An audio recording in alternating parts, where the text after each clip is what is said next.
Okay, so on this past Monday's episode of St. Jon Forward Radio, I did one of these segments going through some of the news coverage about the big parliamentary do-ha-ha this past weekend about the wage subsidy, but I'm not going to get into the whole thing of what the politicians actually said, but we'll at least do the opening remarks of the various party leaders. So I guess we'll get started with our dear boy Justin Trudeau. What's he got to say?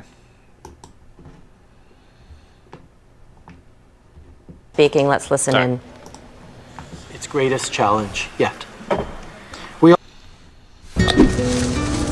Oh, this is... Skip. We all stand on the shoulders of those who came before us, of all those Canadians who saw our nation through difficult, tumultuous times in our history. This is one of those times, and it's going to be exactly the same as the stuff I'm about to say. Il y a 103 ans. 103 years ago today, young Canadian soldiers found themselves in the trenches in France, thousands of kilometers from home. The next day, And you Canadians find yourselves currently in the trenches 0 kilometers from your own homes. mounted on Hill 145 and took part in the final battle for Vimy Ridge. Today, on the eve of this somber anniversary, we remember their courage and sacrifice. We remember those soldiers who shaped the country we know today. It's a somber anniversary, which I'm bringing up to help everybody feel better about this bad situation that we're in now. It's just like soldiers fighting in a war. You guys are following instructions that from people that might know what they're talking about. They might not. 20 years later, many would sent to the front again. On the evening of November 14th, 1940, my grandfather, the young MP for Vancouver North, rose in his seat to speak to the war effort, but first thanked all those senior members who allowed him to speak before them because his leave from the RCAF had expired that night and he was to ship out soon. My grandfather, another politician, also had his opportunity to say empty platitudes and thanked everyone for the opportunity before he went off to murder people in another part of the world. Jimmy Sinclair would spend the next 3.5 years in Europe and North Africa, far from his young family, far from his work in this House of Commons, and far from his constituents in British Columbia. Far from being able to decide how to spend other people's money. A real sacrifice. Serving his country in the best way he knew how. He would return to the chamber in early 1944, a mere few months before D-Day, to exhort Canadians to continue with the sacrifices and efforts required to win. I came back from the war, but everybody else, keep it up. This is super important. This is the year which will decide a rapid victory or a long and protracted war. A year when our fighting men must be given every conceivable aid and support and encouragement by every man, woman, and child in Canada, no matter the personal cost. Do what we say, no matter how bad it seems for you. We know what's best, because we are politicians. These were trials that shaped our country, and more, our citizens. And now, once again, we are being tried. But Mr. Speaker, this is not a war. That doesn't make this fight any less destructive, any less dangerous. But there is no front line marked with barbed wire. No soldiers to be deployed across the ocean. No. The soldiers will be deployed in our own cities to set up barbed wire in everybody's front yard so that you can't leave your houses. No enemy combatants to defeat. Just people who won't listen. Instead, the front line is everywhere. In our homes, in our hospitals and care centers, in our grocery stores and pharmacies, at our truck stops and gas stations. And the people who work in these places are our modern-day heroes. What is wrong with people that they feel better thinking of themselves as if they were in a war, which is apparently an awesome thing to happen to us? Separated from their family, risking their own health, they head to work every day so that we can eat, so that we can heal, so that we can do our part. And as long as the respirator and mask people jump through all of the hoops and regulations, we'll be able to provide them with the equipment that they need to not die. Because every one of us has a role to play in helping shield our country from the threat it now faces. In hard times, courage and strength are not defined by what we say or do loudly in public, but by Isn't that your job? the actions we take quietly, in private, like staying home. Quietly, so shut up about it. Even as we stand apart, we stand united in our resolve to do what we must until COVID-19 is defeated. Monsieur le Président, Mr. Speaker, we're here today to enact the emergency wage subsidy. This is the largest Canadian economic policy since World War II. And we love wars, and this is just like that. It's awesome. This subsidy will enable Canadians to keep their jobs and get a paycheck during this crisis. That is what we will be voting on this afternoon. Except for all of the businesses that aren't allowed to reopen. This subsidy is based on steps that have already been taken to come to the assistance of Canadians, like loan guarantees to small businesses and the emergency response benefit. So yeah, we're going to give out money to businesses, and they will certainly spend it wisely. Once again, here in the House, we are called upon to support those in need, and I know we will not let them down.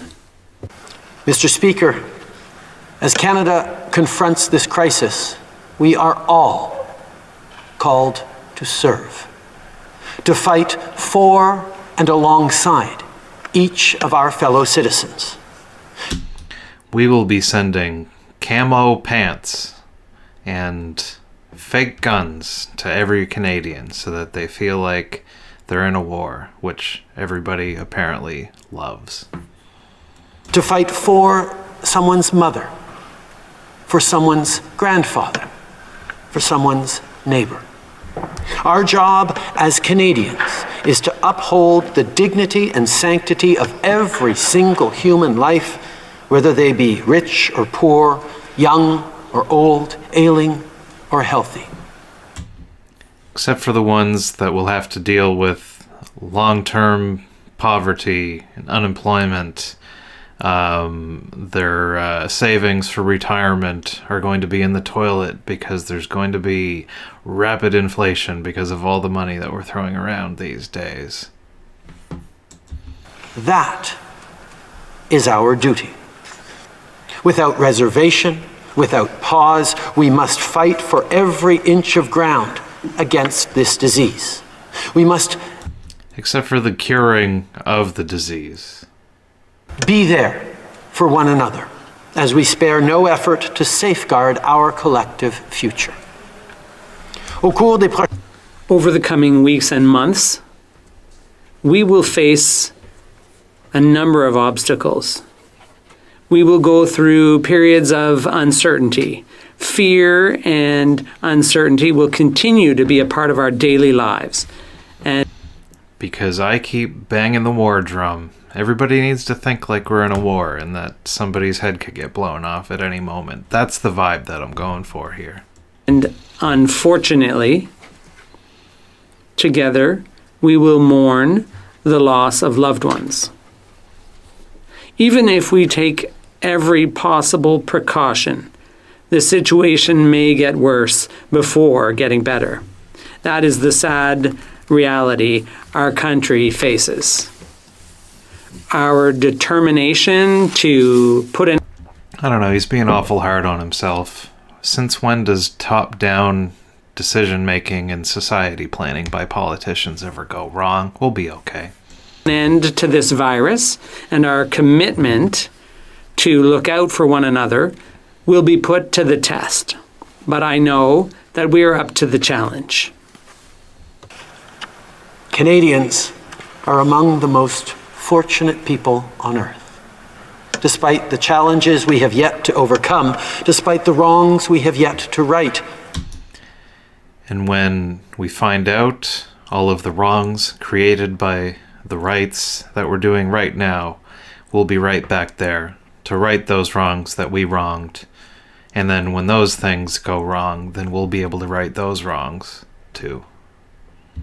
Ours is a country where we look out for one another, where we take care of each other. The generosity of spirit and compassion. This was alive long before this virus reached our shores, and it will survive long after it's gone because it is who we are. We are a monolith, all the same person pretty much. We love the Tragically Hip, for example, and hockey, maple syrup. Do it for maple syrup, Canada. Monsieur le Président, notre pays. Mr. Speaker, our country is in mourning. Too many families have lost a loved one because of this disease. One of the greatest cruelties of this disease is that it denies us the opportunity to celebrate their lives and grieve among friends and family. On behalf of all Canadians, I want to offer my deepest condolences to those who've lost someone they love to this disease. However, this holiday weekend also marks the coming of rebirth and new life. Here comes the religious pandering. Easter is a time where Christians honor the passion, sacrifice, and resurrection of Jesus of Nazareth. Separation of church and state, full effect. And his teachings of compassion, forgiveness, and love. Passover is a time when Jews recall the covenant made by God with the people of Abraham, Isaac, and Jacob, Sarah, Rebecca, Rachel, and Leah, and the heroism of Moses, who led his people from bondage to freedom. Vaisakhi is a time when Sikhs and Hindus celebrate the new year and the spring harvest.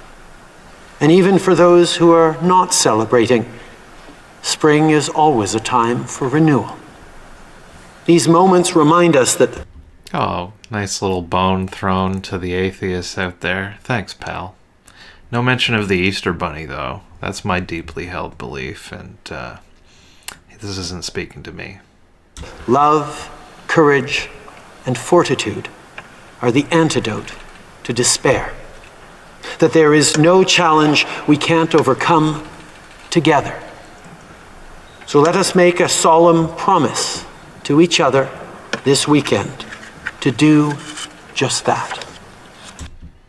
That's what we'll do. We'll get everybody upset and paranoid by talking about wars and death and all that stuff, and then we'll bring it back with a nice Easter message.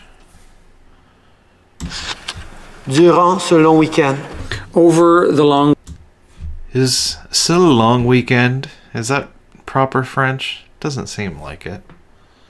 weekend, let us make a commitment amongst ourselves to do what needs to be done for as long as it takes. And here in the House, let's do our part to fulfill that commitment. Let's take our responsibilities and come to the assistance of those in need. Mr. Speaker, as I stand here today, I think of the young men who died taking Vimy Ridge. I think of the greatest generation who grew up during the Depression and fought through World War II. I think of Jon Forward going days at a time without a shower. They showed us how to fight for what we believe in and how to sacrifice for what we hold dear. Today, across this country, the last members of this greatest generation live in nursing homes and long-term care facilities. They're in their small apartments and the homes they built so long ago with their own hands. Why do you have to specify that they're small apartments? That's a weird detail. They are the ones most threatened by this disease. And they are the ones least invested in the future of our economy. They fought for us all those years ago, and today we fight for them. We will show ourselves to be worthy of this magnificent country they built, and for them and for their grandchildren, we will endure. Oh, somebody forgot to turn the ringer off. We will persevere, and we will prevail. Merci. All right, Justin Trudeau with some reassuring words about how we should think of this thing as if we're having an awesome war. So let's see what Andrew Scheer of the Conservative Party has to say. Mr. Speaker, it is perhaps very fitting that we are meeting here.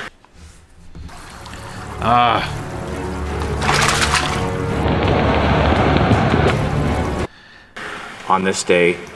I do have a YouTube premium account, and I wouldn't be able to see these ads, but the program that I'm capturing this with won't let me sign into my account. But anyway, here's our boy, Andrew Scheer. Holy Saturday. The day between the sadness of Good Friday, the day Christ suffered and died for our More religious pandering. Excellent. sins, and Easter Sunday, the day he rose and conquered death. For we are clearly in the middle of great hardship and suffering. Just like Jesus. But we have every reason to look ahead with hope and towards the end of the health crisis we are currently facing. Our hope is founded on the ingenuity and resilience of humanity and strengthened by the examples of previous threats which we have all overcome. And our brave politicians able to say words into a microphone. I'm one to talk, I guess. Mr. Speaker, the past month has tested Canadians. We've been told to stay at home, away from family and friends. Except for me. I pushed for us to get together and do this in person because I haven't figured out how to use Zoom yet. This guy was really banging the drum. This whole thing came together because this guy insisted on pulling everybody together. Although it wasn't everybody. It's only like 20 politicians, I think. I don't think it was a random selection. There's probably some bad apples there that weren't invited to the party. I don't know what I'm talking about, though. I'm just assuming. Birthdays, anniversaries, holidays, religious gatherings have looked different this year. We've relied on Skype or FaceTime to stay connected. Instead, Skype and FaceTime, those are the big players in this quarantine time. of family dinners, church services, or weekend gatherings. Stores and restaurants have been told to close their doors. And as a result, almost 6 million Canadians have lost their jobs.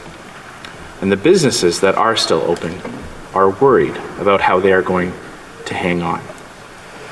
Malgré And despite all of our efforts, more than 22,000 Canadians have fallen ill, and unfortunately, over 600 Canadians have died. Our thoughts and prayers are with all of those who have lost a loved one. That's reassuring. Thank you. In the coming days and weeks, our actions will be more important than ever. Now that the government has finally presented its projections, we know what to expect. Now that the government has made their guesses on what the numbers are going to be, we're really in a great position to start doing something about something. We must continue to follow public health directives, and we must act together as a nation. Unless you really want to pull Parliament together, and somebody seems to be cutting this guy's hair. On behalf of the official opposition, I want to acknowledge all of the Canadians who are going above and beyond during these unprecedented times. To the nurses, the doctors, the truck drivers, the grocery store workers, cleaners, pharmacists, farmers. Wait, the cleaners are still working? How come the maid hasn't come? We're gonna have to follow up with them. And other essential workers, we say thank you. To the parents juggling schoolwork and their own jobs, we say thank you. I've always had respect for the teachers that have influenced my life, Mr. Speaker, but after spending the last few weeks trying to keep my children up to date with their studies, I have a newfound respect and admiration for what they do each I don't understand basic school child level educational concepts. and every day of the school year. To the churches, synagogues, mosques, temples, gurdwaras, food banks, shelters, and other organizations helping Canadians during these difficult times, we also say thank you. And to the public servants working hard each and every day to make sure that Canadians get the help they urgently need, we say thank you.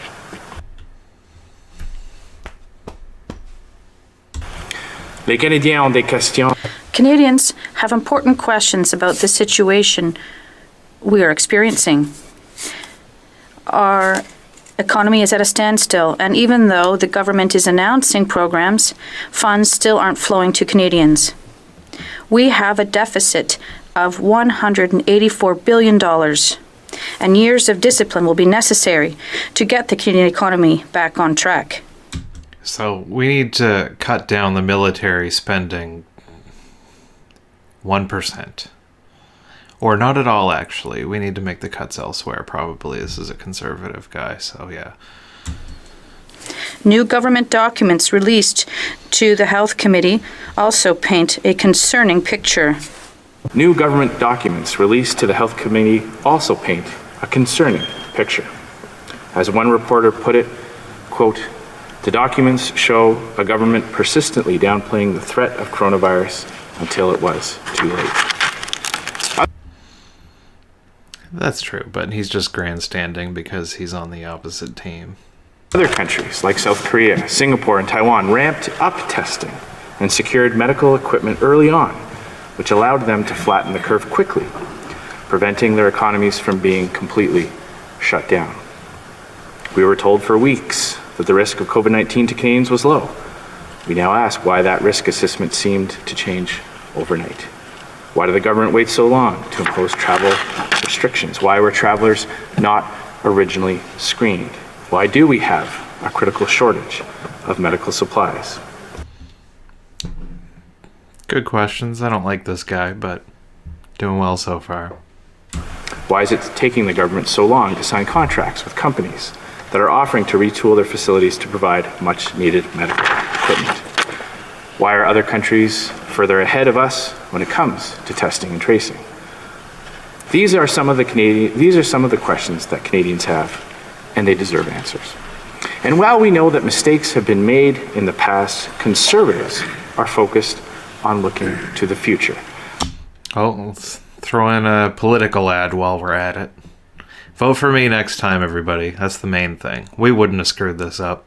On how best to get Canada through this crisis, keep our citizens healthy, and get our economy back on track.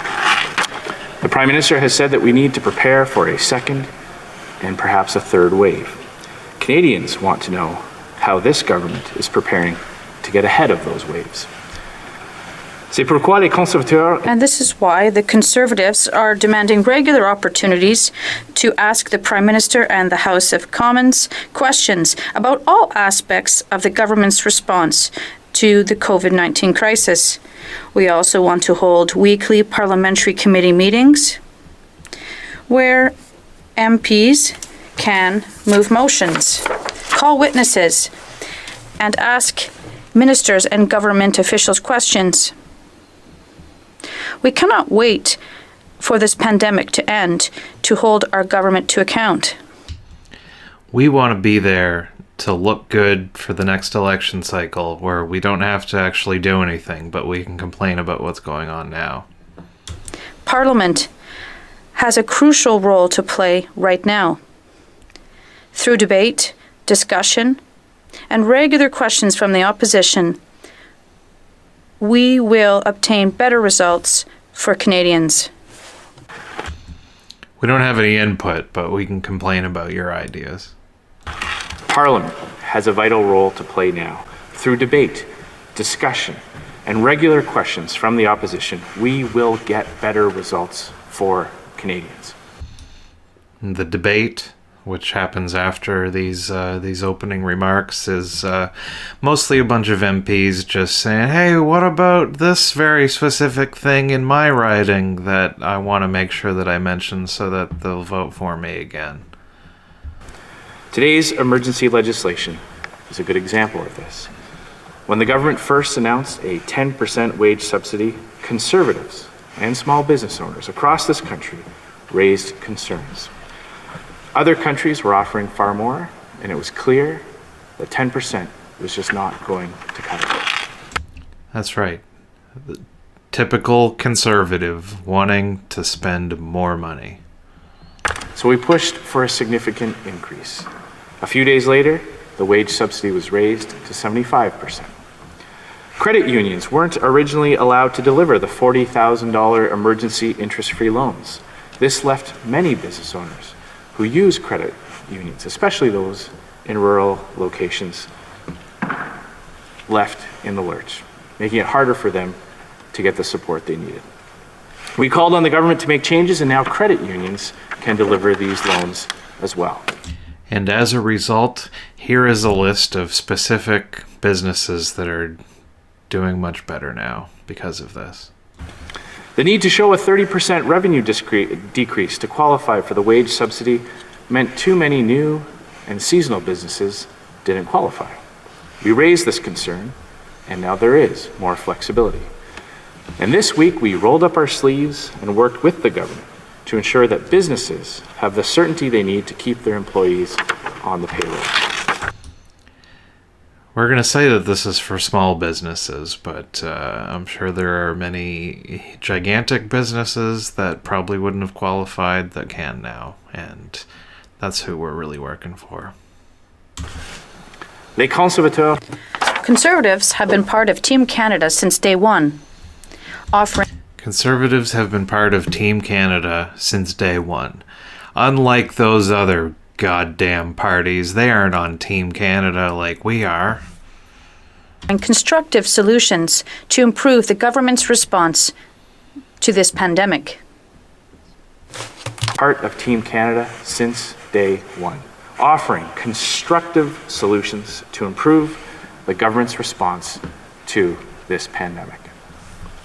But we know Are they supposed to just repeat the same thing in French and English? I thought with the translator that they would just break it up into pieces, but he's repeating himself more than Trudeau did.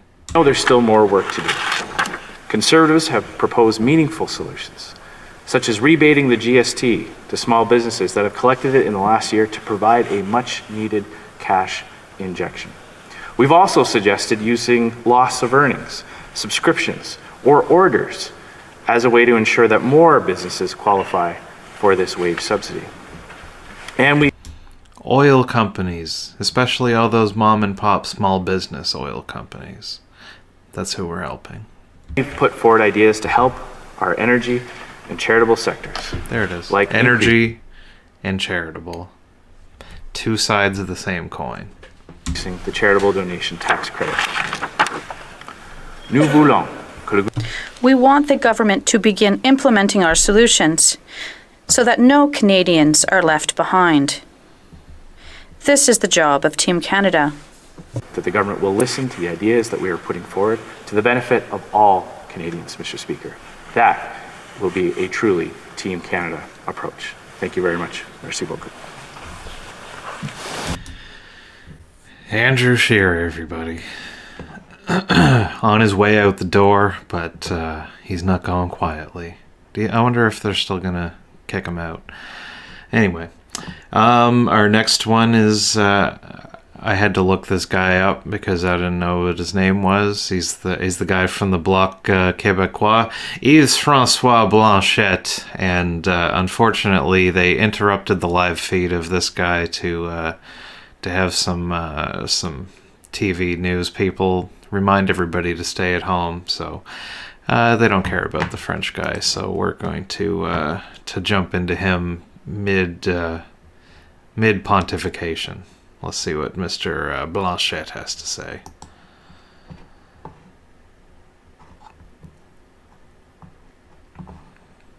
This has been a special report from Global News.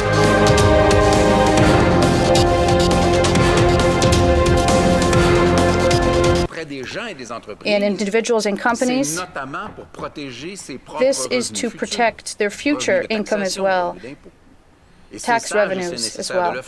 And that's what we have to do. And I'd like to underscore that this is proof that history will never let us forget the crucial and essential role of the state that it plays in our economy. The state. I don't know what to say about that. Yeah, so crucial role. There's no possible way that anyone other than a group of career politicians could help us through this medical pandemic. How legitimate it is for the state to intervene in the economy. Sometimes less state is not better. We'll see how that goes. Families will find security in this legislation, as will workers and parents. Research and science will find us the remedy to this virus.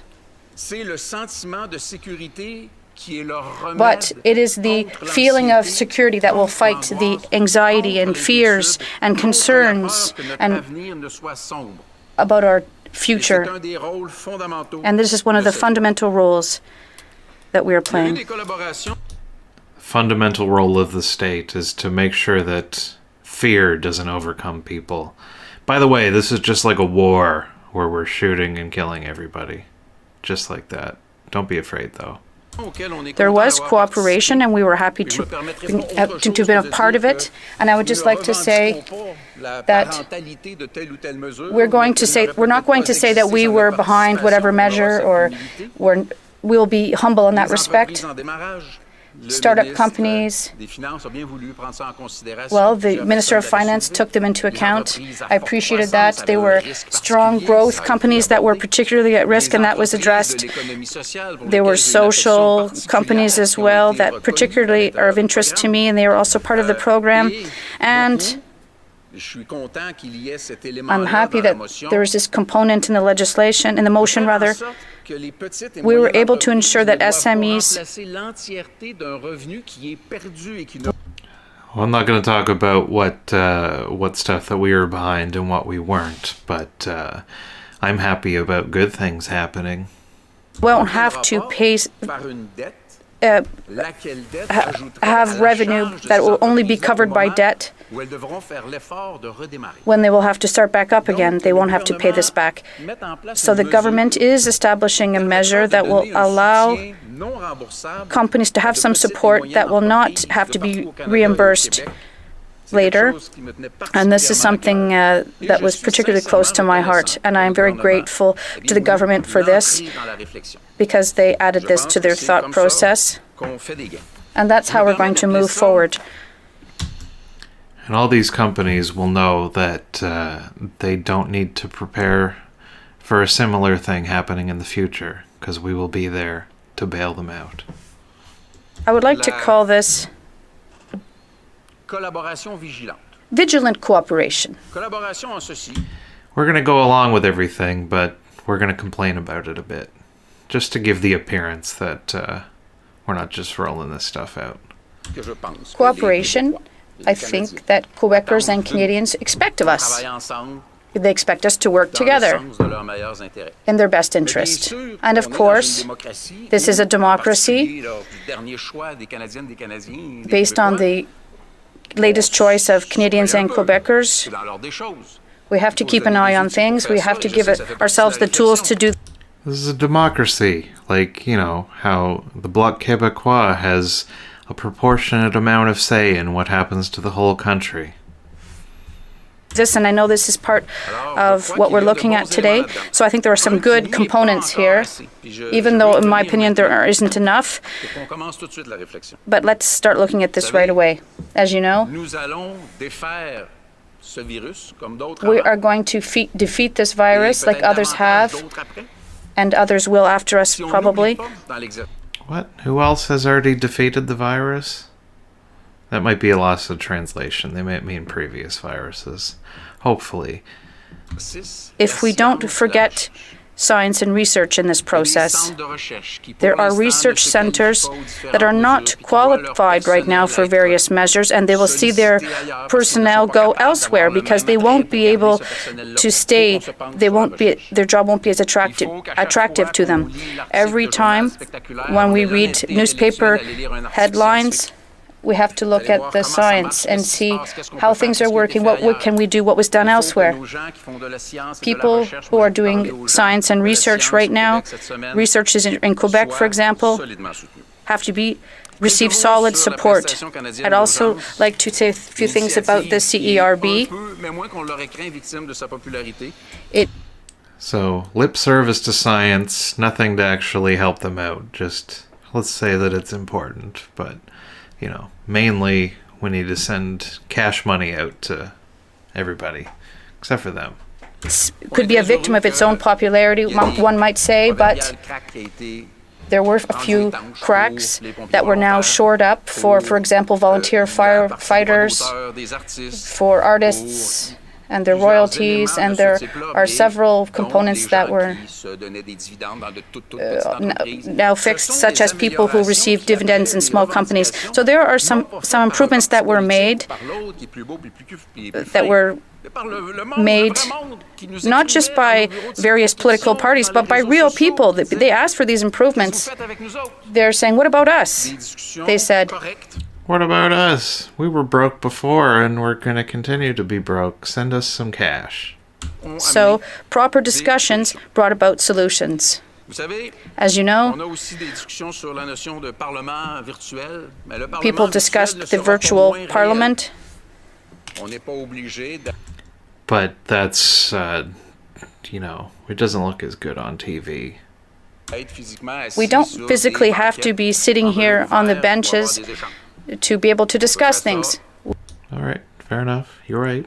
We can have discussions each at home with various different types of formats, but we can do this. I understand that we do have to vote here, that there has to be a standardized system, because we do have rules that can't be changed. We need the guys with the funny costumes and the big gold scepter.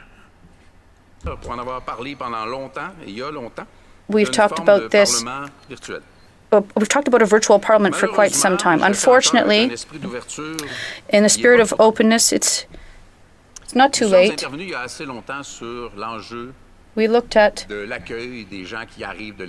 welcoming people from abroad not too long ago in various forums between Quebec and Canada. Mr. Speaker, I have to highlight that I'm very concerned.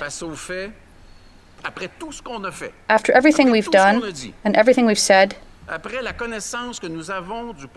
after the knowledge we have about the percentage of cases of coronavirus that came from abroad, and I stress with the greatest respect and affection with respect to these people, I'm very concerned that 159 Mexican workers who were not given the COVID-19 test in Mexico and who were not quarantined in Mexico took a plane, landed in Dorval this morning, did not undergo a COVID-19 test in Canada, and were not quarantined in one of the thousands of hotel rooms that surround the airport. They were given to an organization that brought them in various regions of Quebec in the north and southern parts of Montreal. I feel like I should be chiming in, but I'm not really sure what to say about that. That seems pretty baffling that we're not allowed to go to the park, or the kids aren't allowed to go to the playground, but they're flying people in from all over the world still. And knowing the characteristics of this virus, and having statistics that saying between 1/4 and 1/2 of people who carry the virus don't have any symptoms, and a test for someone who doesn't have symptoms could be useless, are we not taking a risk that we could easily eliminate? We communicated with the government privately on several occasions about this, and I say this with all due the respect for the institutions and the people involved. I have an open mind, and I'd like to repeat that if the government could set aside billions for these measures, we should be able to invest to give rural communities in Quebec and Canada confidence. Our foreign workers should be quarantined and undergo a COVID-19 test. That is the best way to serve their countries of origin, and the workers as well. They don't have the necessary expertise. First guy so far to talk about testing, which seems like a pretty important aspect to this whole thing that nobody's really talking about. Unfortunately, I can't vote for the Bloc Québécois. Companies can't say, oh, I'll make some room for these workers in the basement so they can be quarantined. That's not their duty. This is the state's duty. And it's up to the Canadian Customs, who don't report to Quebec or other provinces that have to do this. The 159 workers who've already left their country, well, we should very quickly announce measures to isolate them when they arrive and give them COVID-19 tests. This could happen in Quebec and Canada, and then we'll be able to benefit our economy. And I'd like to say, Mr. Speaker, in conclusion, that we're thinking with respect to vigilant cooperation. I'm not formulating any criticism here. We have the duty to remain vigilant with respect to each other, because every day we're looking at measures to solve new problems that are cropping up every day. Not so vigilant to let anyone other than the state solve any of these problems, though, and convince people that maybe they don't need us. Thank you, Mr. Speaker. Anyway, there was Yves-Francois Blanchet, who doesn't have to even make a show of doing English sections of his speech. Let's see what Jagmeet Singh has to say about all this.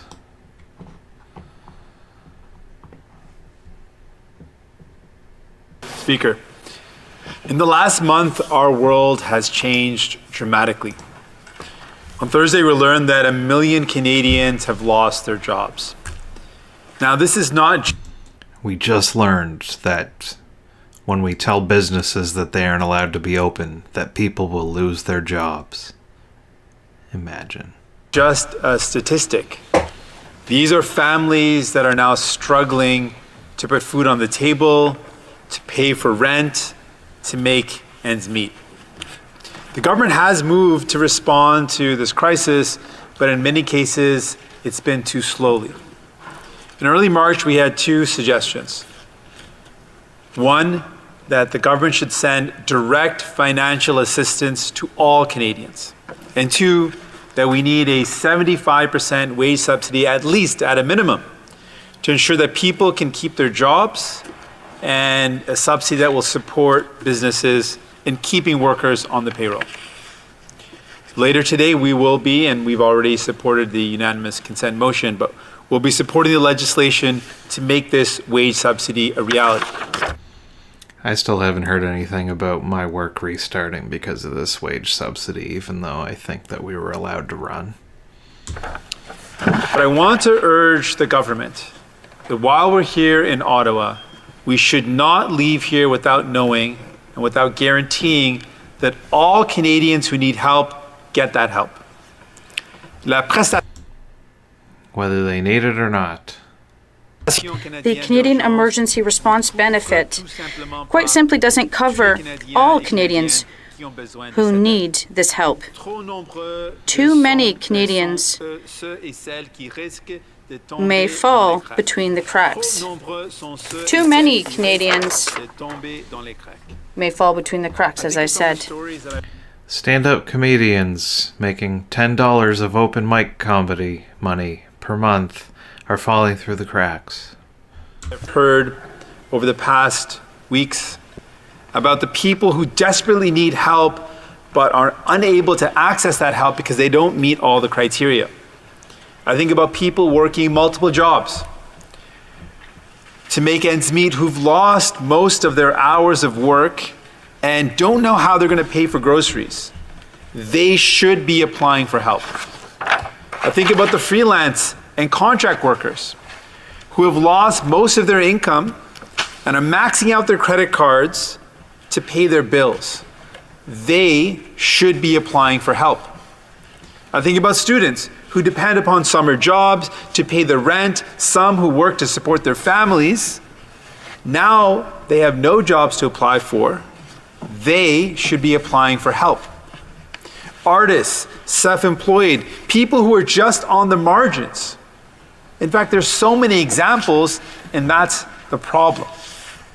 For the last several days, New Democrats have been working with the government to fix the gaps, and that work is reflected in the motion that we've heard and in the work that will be done. I want to thank the Prime Minister and other members of government for the constructive way they've worked with us. But we're not done yet. The current system discourages people who need help from applying. I should point out that this is just grandstanding before they have a 2-hour debate for show for something that all of the parties decided ahead of time that they were going to vote for. Because they still have some income or they don't meet all the criteria. Yesterday, the minister confirmed that everyone who applies for the CERB will get it. So I asked the Prime Minister today, announce that all the criteria will be dropped and simply tell people, if you need help, apply for it and you'll get it. Free money for everybody. Let's keep it simple. And let's make sure that everyone who needs help knows that they can apply for that help and that they will receive it. But, we don't want to have any kind of a checked balance to see if they actually need that help or not. The only way we're going to get through this crisis is if we take care of each other. We are all connected. And we won't stop fighting until every Canadian gets the help they need, period. There have been heroes in this crisis in fighting COVID-19, and I want to also acknowledge those frontline workers who are keeping us fed, those who are keeping us healthy. It's saddening that they don't have the equipment they need to protect themselves and prevent the risk of infecting their families. Is saddening a word? I think it is, but anyway. I specifically want to mention healthcare workers who are often sleeping in their cars or sleeping in tents to prevent the spread of infection or the risk of infection to their families. We have to do better. We have to ensure that all workers have the protective equipment that they need to stay safe. During this crisis, I also believe it's important to make very clear that there is no room for companies profiting off the desperation of people. Credit card companies and others charging double-digit interest rates need to be stopped. And we need to use all our powers at the federal level to make sure that happens. We need to stop companies from offering voluntary contracts with their customers for money that they make to feed their families. Anyway, I'm not saying that I'm a big fan of these gigantic corporations, but banks are continuing to charge interest, leaving people worse off with the mortgage deferral. And in fact, they are profiting off of this crisis. And the government also gave the banks a giant bailout in March that will not be discussed today. The finance minister, I know, has spoken with the banks, but clearly speaking nicely hasn't worked. Banks are regulated expressly by the federal government. The Liberal government has to be prepared to use the powers we have to enforce pausing interest, putting a brake on that. And in fact, what we also need to do is to put a pause on mortgages so that we can work with provinces to put a pause on rent.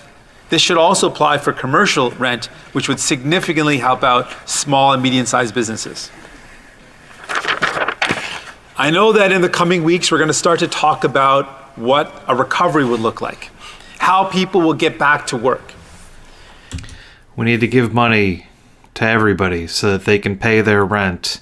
And we also need to stop people from charging rent.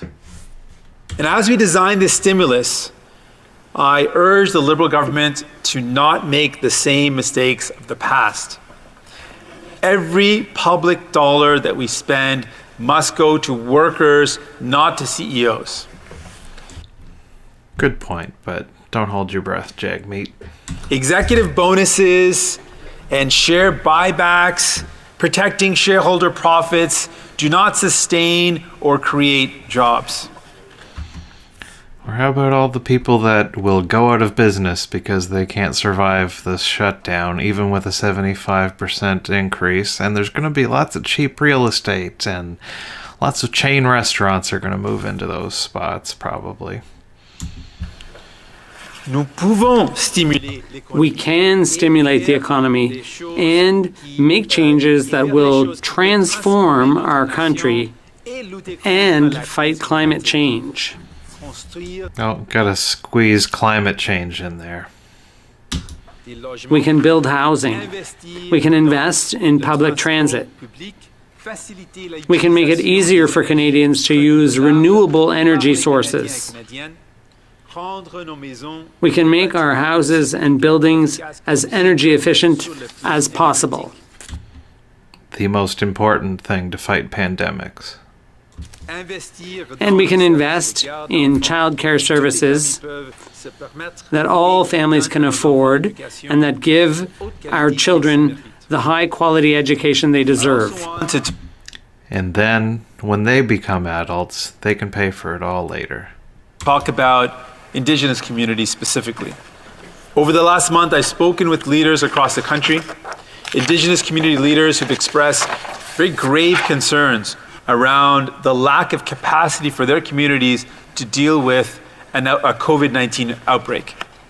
These are communities as a result of historic and ongoing injustice that are without basic infrastructure, where washing one's hands with clean water is not often possible, where overcrowding and the lack of quality housing means physically distancing is also not a reality, where access to healthcare is severely limited to the point that the nearest ventilator for many communities is a flight away. I know the government has put some money on the table, but I've heard two specific concerns. One, that money is insufficient, and two, many Indigenous communities Wait a minute, throwing cash at the problem isn't sufficient? are finding it difficult to access that money. Historic neglect and racism has put Indigenous lives at greater risk of this virus. We have to do better, particularly the fact that in the coming weeks, many of these communities will face flooding, and this summer they'll face forest fires. So we need a clear plan for safe evacuation of these communities and a clear strategy to ensure that these communities have the resources they need to respond to COVID-19. Indigenous lives matter, and we need to make sure we're prepared. Mr. Speaker, I believe in the decisions. Mr. Speaker, I believe the decisions we make in the next weeks and months will be some of the most important of our lives. Some of the most important that any Canadian government has been faced with. We believe in solidarity. We believe in helping one another. We hear a lot of people talking about when will things return We believe that good things are good. to normal. But I believe we need to do far better than normal. Normal is workers not having paid sick leave. Normal is families struggling on a minimum wage. Normal is people who are essential to our health and safety not getting paid enough to live. Normal is a public healthcare system that has been starved of funding. Normal is a society that is neither fair nor resilient. Normal, where our money is worth less and our services are more expensive because nobody pays the bill directly. Normal is giving half of your income to the government to get subpar services that blow up in our faces when bad things happen. We can't ever go back to normal. Canadians are showing their compassion. They're showing their desire to care for one another. And the solution? More government. We should demand that of our government as well. We should demand that this liberal government embrace those same values. Let's not return to He's turning a lot of pages. Does he have like one sentence per page? That doesn't seem good for climate change. the old normal. Let's build a new normal where we take better care of each other, where we have a strong social safety net that lifts us all up together. Let's build a Canada that is fair and resilient. Canadians are counting on us. They're And politicians are the best people to make this all happen. counting us to learn from this crisis, to build a better Canada for all of us. Thank you. Top-down solutions. All right, this is exhausting. We've got one more. We've got Elizabeth May from the Green Party. Let's see what she has to say. Silence. Merci, Monsieur le Président. Thank you, Mr. Speaker. I'd like to begin. Oh, here we go. PlayStation ads.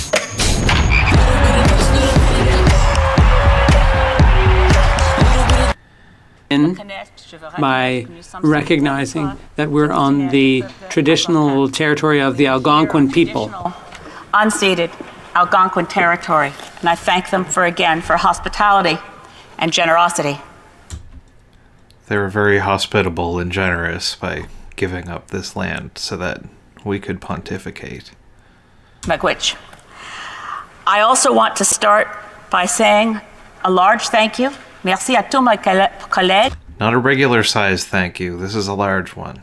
Thank you to all my colleagues for giving me the opportunity to speak on this very important day because it was through unanimous consent. Thank you very much. It means a lot to me that the Green Party is recognized in this place and allowed to speak as we gather in these entirely unprecedented times.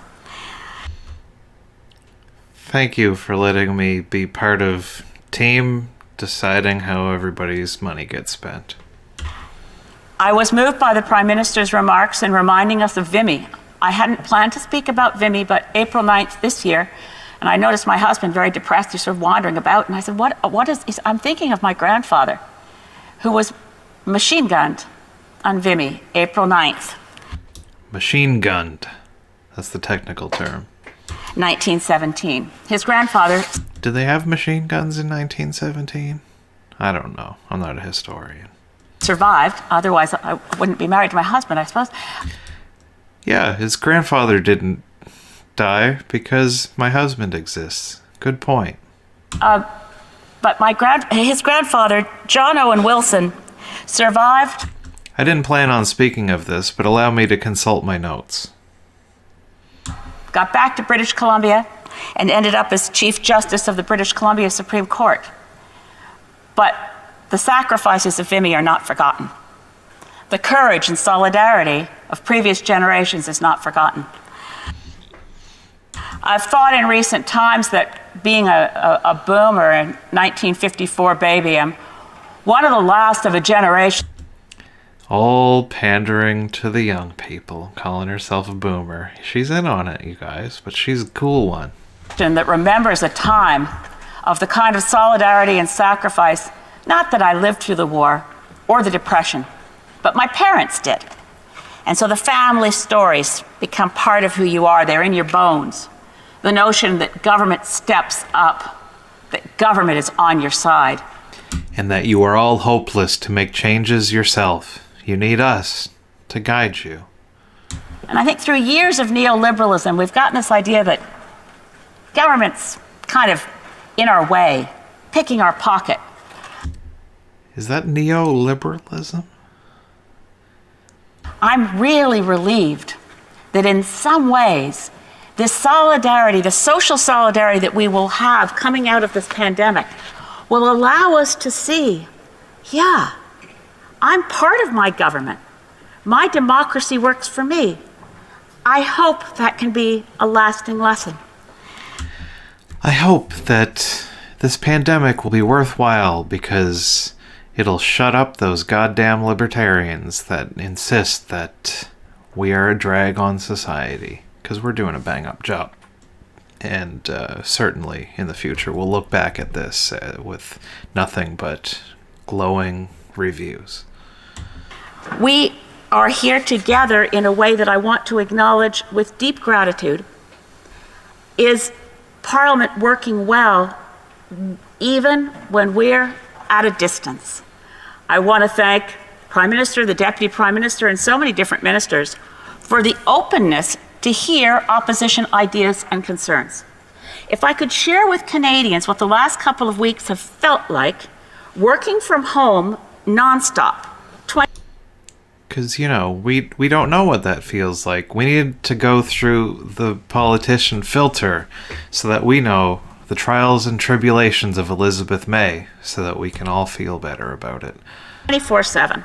A lot of Canadians wouldn't imagine that every single day, 1:30 BC time, 4:30 in Ottawa. Time zones are crazy, right?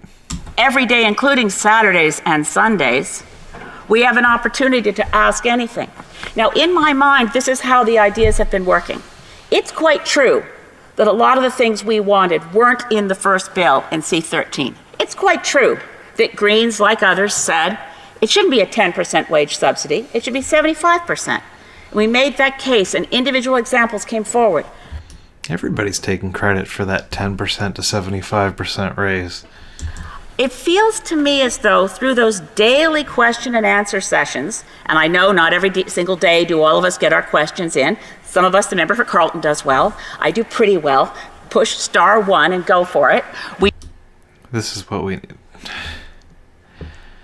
This is the most important thing that she could be using her time for, to tell us you have to hit *1 on the phone call. Thank you. We do our best to get our questions out there, but in my head, this is how it's been working.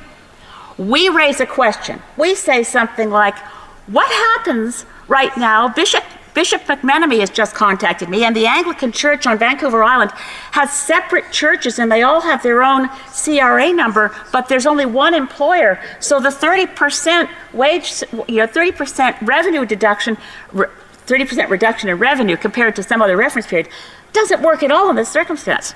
Then today, I look at the most recent version of the bill. Entity is redefined. It now covers that specific weird example of the Anglican diocese and an issue raised to me by Bishop McMenemy. I'm doing my part by asking weird questions, and somehow it works itself out in the end. That's our political process. There may have been many other MPs who asked a question that stumped the Finance Canada senior officials that were on the telephone with us every single day. But when I see that in the bill, I think, oh, my question not only was a question, it flagged an issue. And this is what I hear from ministers. Keep sending us the specific concerns that you see. Keep telling us where the gaps are.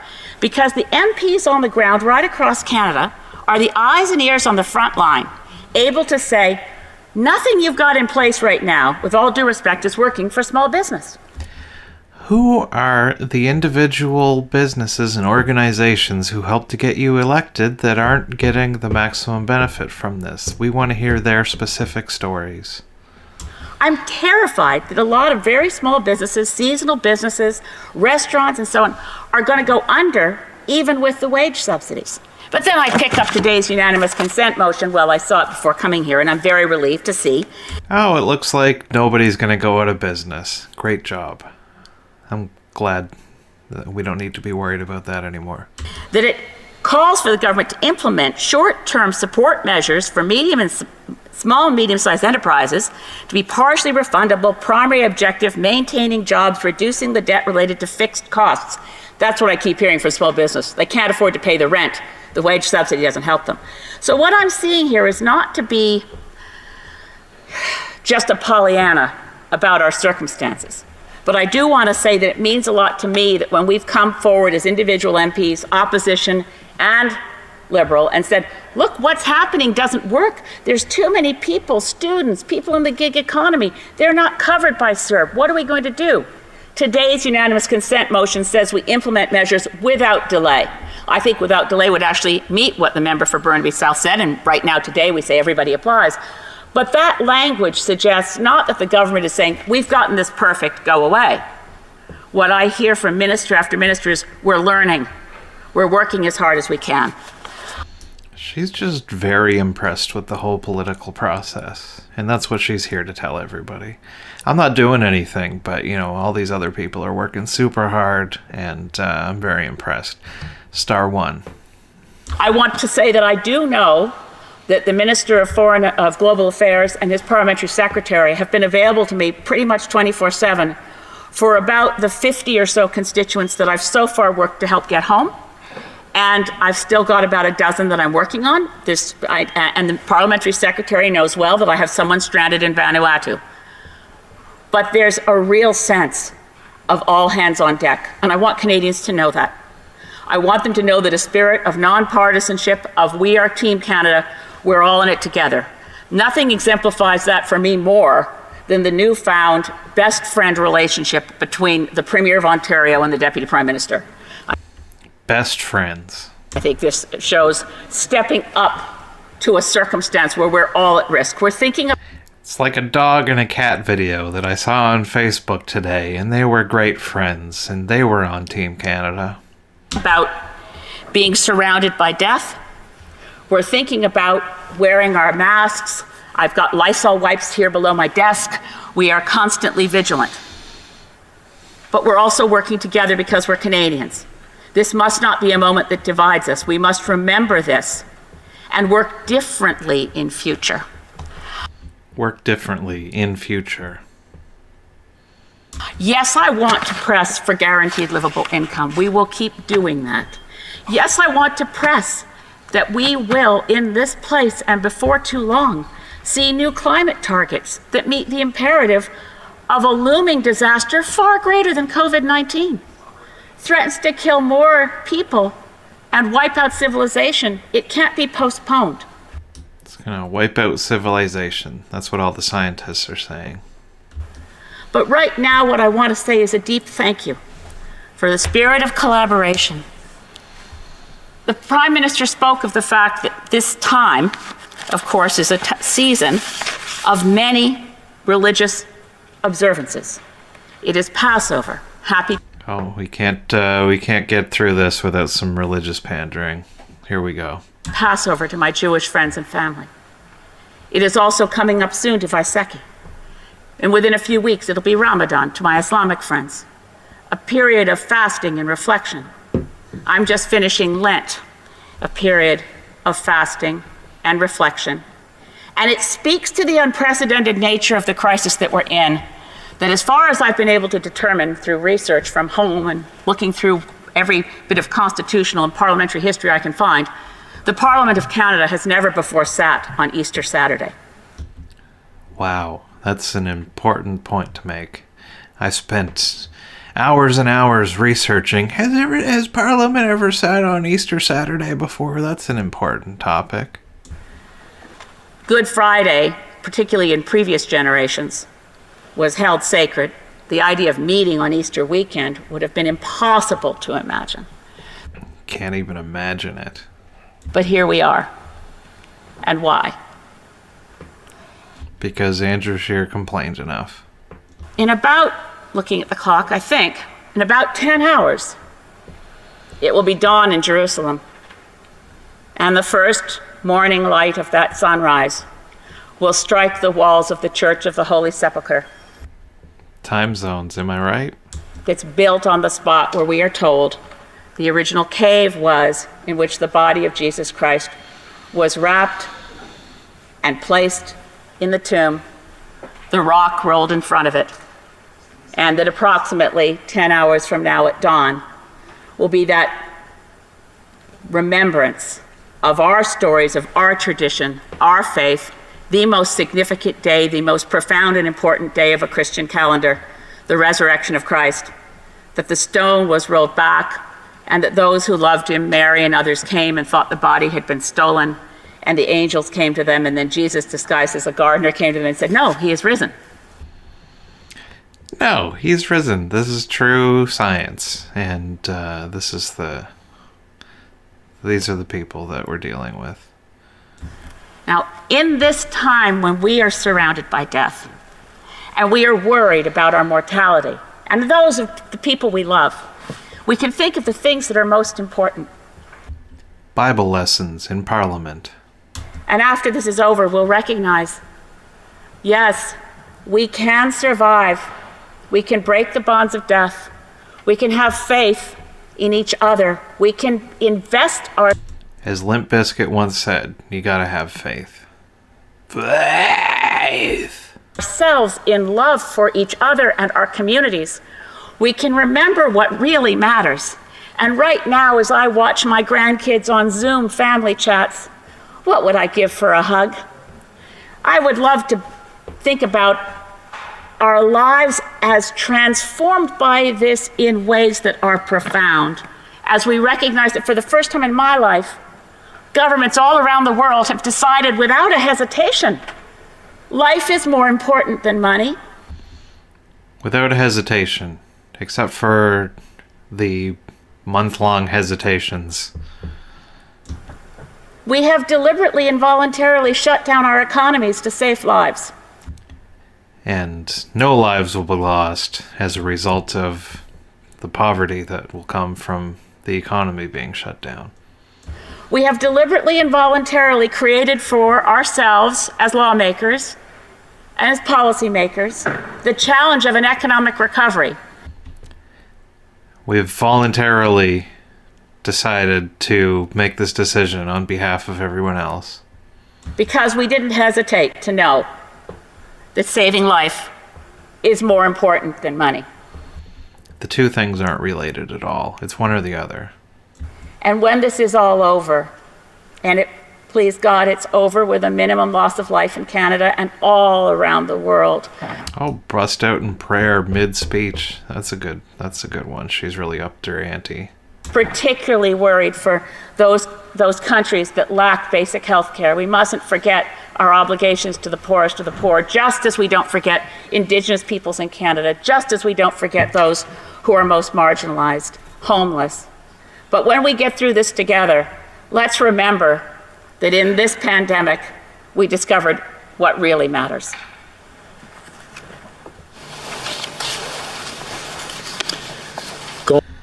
All right, that was Elizabeth May, and then, as you can see, there are many more hours left on this thing.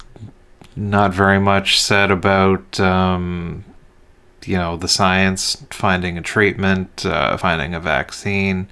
It's mostly just, we're going to throw money at as many people as possible and stop asking questions, do what you're told.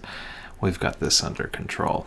So, anyway, I'm exhausted.